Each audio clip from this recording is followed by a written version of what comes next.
రాష్ట్రంలో 2 లక్షల రుణమాఫీ చారిత్రాత్మక ఘట్టంగా నిలుస్తుందని సిద్దిపేట జిల్లా కాంగ్రెస్ కమిటీ అధ్యక్షులు గజ్వేల్ మాజీ ఎమ్మెల్యే తూకుంట నరసారెడ్డి పేర్కొన్నారు. ఆదివారం గజ్వేల్లోని స్వగ్రామంలో ఏర్పాటు చేసిన మీడియా సమావేశంలో మాట్లాడారు. ఎన్నికలకు సందర్భంగా ఇచ్చిన ప్రతి హామీకి కాంగ్రెస్ కట్టుబడి అమలు చేస్తుందని సీఎం రేవంత్ రెడ్డి రైతు పక్షపాతిగా నిలుస్తూ వారి సంక్షేమానికి పెద్దపీట వేస్తున్నట్లు స్పష్టం చేశారు. రుణమాఫీతో రాష్ట్రంలో 46 లక్షల కుటుంబాలకు ప్రయోజనం జరుగుతుందని, ఇది కిసాన్ న్యాయ సంకల్పాన్ని నెరవేర్చే దిశగా కాంగ్రెస్ ప్రభుత్వం చారిత్రాత్మక అడుగు వేసిందని తెలిపారు. రాష్ట్ర ఖజానాపై భారం పడుతున్నప్పటికీ చెప్పింది చేయడమే కాంగ్రెస్ లక్ష్యమని, అయితే సంపదను కొల్లగొట్టిన కేసీఆర్ కుటుంబానికి పేద ప్రజల ఉసురు తగులుతుందని ఎద్దేవా చేశారు.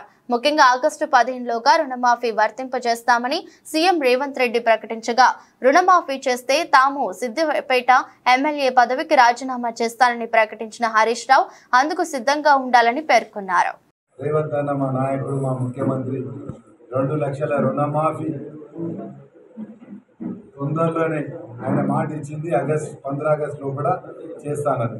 కానీ ఆయన అన్న మాట కన్నా మొదటి విడత, 2వ విడత, 3వ విడత మొత్తం ఎవరైతే 2 లక్షల దాకా అప్పు ఉన్నారో వాళ్ళందరికీ కూడా రుణమాఫీ చేసే విధంగా గవర్నమెంట్ సిద్ధంగా ఉన్నది. అందుకోసమే మీ ద్వారా ప్రజలందరికీ కూడా తెలియాలి. ఎందుకంటే అలా కట్ ఆఫ్ డేట్ కూడా ఇచ్చారు. ఆ కట్ ఆఫ్ డేట్ ప్రకారం ఎవరైతే ఇప్పుడు కొందరు అపోజిషన్ పార్టీ కొందరికి ఎలిజిబుల్ అని అంటారు, అట్లా కాదు. ప్రతి ఒక్కరికి 2 లక్షలు టాటా బిర్లా చిన్న బీద రైతు కూడా అందరికీ వర్తిస్తారు ఆ 2 లక్షలు. అదేవిధంగా ఎందుకంటే ఎలక్షన్స్ బిఫోర్ అన్నప్పుడు కూడా మన ఇక్కడ ఉన్న టీఆర్ఎస్ నాయకుడు మన హరీష్ రావు గారు ఏమన్నారు, నువ్వు చేయలేవు, చేస్తే నేను రాజీనామా చేస్తాను. మరి ఆ హరీష్ రావు మన జిల్లాకు మంత్రి ఉండే, అప్పుడు మీ అందరికీ తెలుసు. మరి ఆయన కూడా ఫైనాన్స్ మినిస్టర్ ఉండే, ఆయన చేయలేకపోయాడు. తర్వాత మెడికల్ వచ్చిండు, అప్పుడు కూడా మన జిల్లాకి ఏం చేసిండు, రైతులకు ఏం చేసిండు. మల్లన్న సాగర్ కానీ కొండపోచమ్మ అక్కడ ఉన్న రైతులందరినీ కూడా కడుపులో పెట్టుకొని నేను చూసుకుంటా అని అందరినీ రోడ్డు మీద పడేసిపోయిన మన హరీష్ రావు నాయకుడు. మరి మా నాయకుడు మా రేవంత్ అన్న ఆ విధంగా కాదు, అన్నమాట ప్రకారం రుణమాఫీ చేస్తుడు. అదేవిధంగా ఇంకొకటి కూడా ఇవాళ అగ్రికల్చర్ మినిస్టర్ మా గర్వంగా చెప్పుకుంటాం, తుమ్మల నాగేశ్వరరావు గారు అగ్రికల్చర్ గురించి అప్పుడున్న అగ్రికల్చర్ మినిస్టర్ నిరంజన్ రెడ్డి గారి కన్నా ఎక్కువ ఈయన అన్ని సమస్యలు తెలుసు. మొన్న మామూలుగా మేము చిట్చాట్లో కూడా చెప్పాడు. అప్పుడు రైతులకైతే ఏ విధంగా సబ్సిడీలా స్ప్రేలు అంటుంటివి, లేకపోతే ఇత్తనాలు అంటుంటివి, ఇంప్లిమెంట్స్ అంటుంటివి, అవి కూడా ఇచ్చే ప్రయత్నం మన ప్రభుత్వం చేస్తుందని కూడా మా నాయకుడు చెప్పింది, మా తుమ్మల నాగేశ్వరరావు. కానీ ఒక్కొక్కటి ఫేస్ బ్యాచెస్ చేస్తాం, కానీ రైతులే మాకు మొదటి ప్రియారిటీ కాంగ్రెస్ ప్రభుత్వంలో అని కూడా తుమ్మల నాగేశ్వరరావు చెప్పింది. అందుకోసమే ఆయనకు కూడా మీ ద్వారా మేము కృతజ్ఞత జరుపుకుంటున్నాం. ఎందుకంటే ఆయనకు బాధలు రైతులే అందరూ తెలుసు. అదేవిధంగా ఇంకొకటి కూడా మా రిక్వెస్ట్ మీ ద్వారా రేపు మా మినిస్టర్ దగ్గర పోతున్నాం. ఏంటంటే మన ఇక్కడున్న కొండపోచమ్మ మల్లన్న సాగర్ వాళ్ళు కట్ ఆఫ్ డేట్కు అవతలు ఉన్నారు. కట్ ఆఫ్ డేట్ 18 నుంచి పెట్టారు కదా, వీళ్ళు 16 నుంచి ఉన్నారు. వీళ్ళు బాధపడుతున్నారు, వీళ్ళకి అన్ని భూములు పోయినాయి, వీళ్ళకు ఇక్కడ ఏం లేకుండా రైతులు బతుకుతారు.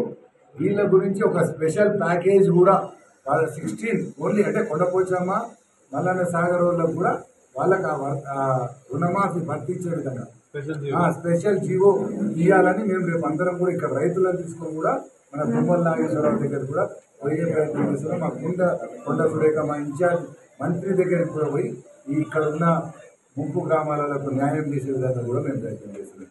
అందుకోసమే కాంగ్రెస్ ప్రభుత్వం అంటే రైతుల గురించి పోరాడే ప్రభుత్వం, రైతుల గురించే సేవ చేసే ప్రయత్నం. రేపు రాబోయే కాలంలో కూడా ఇంకా రైతులకు ఏ విధంగా మేలవుతుందని మీరు కూడా సూచనలు ఇవ్వచ్చు. అవి కూడా మేము, ఎందుకంటే మీరు చూడండి, మా మంత్రులు తుమ్మల నాగేశ్వరరావు గారి ఇంటికి పోయి రైతుల సమస్యలు ఇన్నాకనే వేరే వాళ్ళ సమస్యలు ఏంటి, ఆ విధంగా మా మంత్రి గారు పనిచేస్తారు. కాబట్టి ఎక్కడ ఏ సమస్యలు ఉన్నా గజ్వేల్ ప్రాంతంలో కాదు, మన సిద్దిపేట జిల్లాలో మా దృష్టికి తీసుకొస్తే తప్పక రైతులకు అందరికి సేవ చేసి ఆ పుణ్యం కాంగ్రెస్ పార్టీ కట్టుకునే విధంగా మేము కూడా వాళ్ళకి ఎప్పుడు కూడా సేవ చేసేందుకు సిద్ధంగా ఉన్నాం. రైతుకి ఏ కష్టం వచ్చినా ఆదుకునేందుకు కూడా సిద్ధంగా ఉన్నాం. ఇక్కడ కూడా నకిలీ విత్తనాల గురించి కూడా మన మురుగులు పట్టుకుంటే కూడా మేము ఎవరైతే పట్టుకుంటూ వారి మీద శిక్షించాలని పోలీసులకు కూడా చెప్పినాం. ఆ విధంగా నకిలీ విత్తనాలు మీది ఎక్కడైనా దృష్టికి వచ్చినా మా దృష్టికి తీసుకురండి, తప్పక వాళ్ళకి న్యాయం అయ్యే విధంగా చేస్తాం. ఎందుకంటే మొన్ననే నేను నిన్న మన క్యాసారపూలు ఏదో విత్తనాలు వేస్తే రాలేదు అని అంటే ఆ షాప్ మన ఏడీ కూడా చెప్పింది. ఆ విధంగా రైతులు ఎక్కడ కూడా నష్టపోవద్దు, రైతులు బాగుపడుతుంది, మన రాజ్యం బాగుపడుతుంది, మన తెలంగాణ బాగుపడుతుంది, మన భారతదేశం బాగుపడుతుంది అనే ఆలోచనతోనే మేమందరం కూడా ఉన్నాం.